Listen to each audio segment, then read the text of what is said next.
Hare Krishna.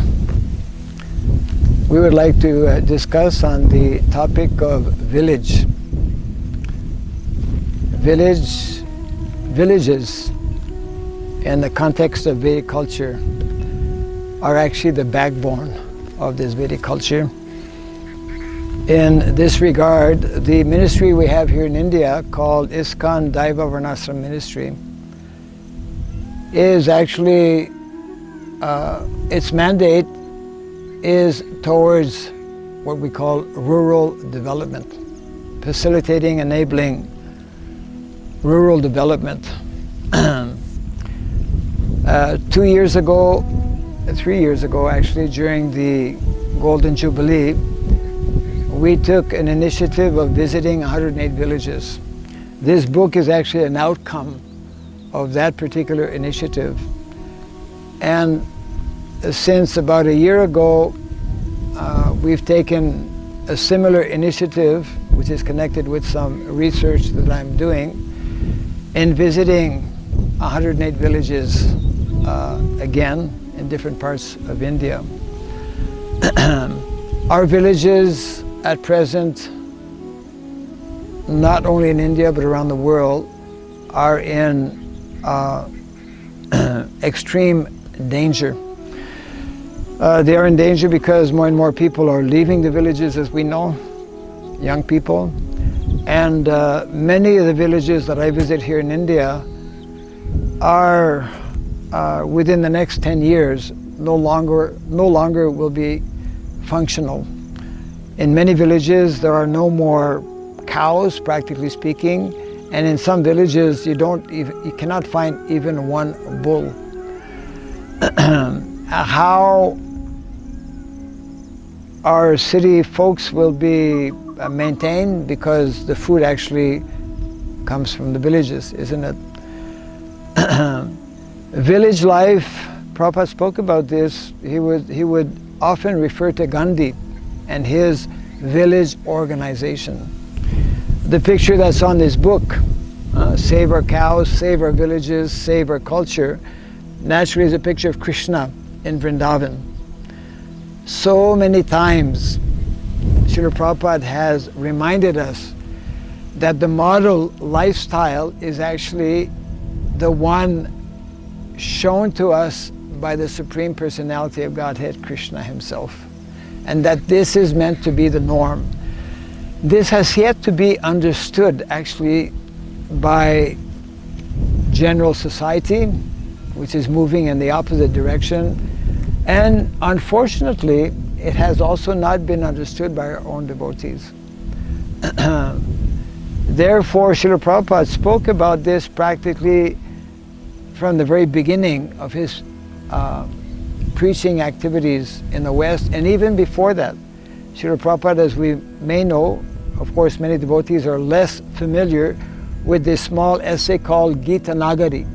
Gita Nagari, which appeared in a Back to Godhead magazine, I believe in 1957, and even prior to that, in 1949. In 1949, Srila Prabhupada had that vision of Gita Nagari, where one lives according to the teachings of the Bhagavad Gita, simple life, growing our own food, keeping cows, etc. Every single ISKCON temple around the world should have actually a department whereby at least a small group of devotees take it upon themselves to regularly reach out in the villages, you see. As a matter of fact, Srila Prabhupada had requested many years ago that every temple have a community within a 50-kilometer or mile radius of the temple, from where we can supply natural, wholesome foodstuffs, from where we can supply pure milk, ahimsa milk, actually, to our deities and to our devotees as well. Of course, that's beside the order given by Srila Prabhupada that we have many such communities where our devotees can live, raise their children, provide the kind of traditional education as we spoke about a little earlier. If we don't save our villages, actually society as it is happening right now will become more and more non-functional. And therefore we have this responsibility individually and collectively as a society, ISKCON society. You know, one time Srila Prabhupada, that's recorded as well, was writing to one devotee mentioning that I want to come to India to personally go from village to village. And that of course is the standing order of Lord Chaitanya Mahaprabhu, isn't it? That in every town and village the holy name will be introduced, and if one understands properly the holy name and the philosophy behind the holy name, one will also understand the need and the importance to live in villages. There's a nice incident whereby one time Srila Prabhupada was asked, what is the definition of intelligence?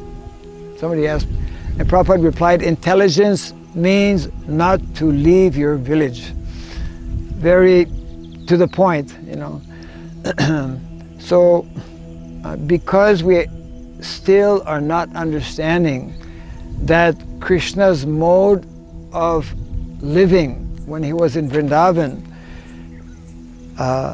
is meant to be the norm and the standard for society.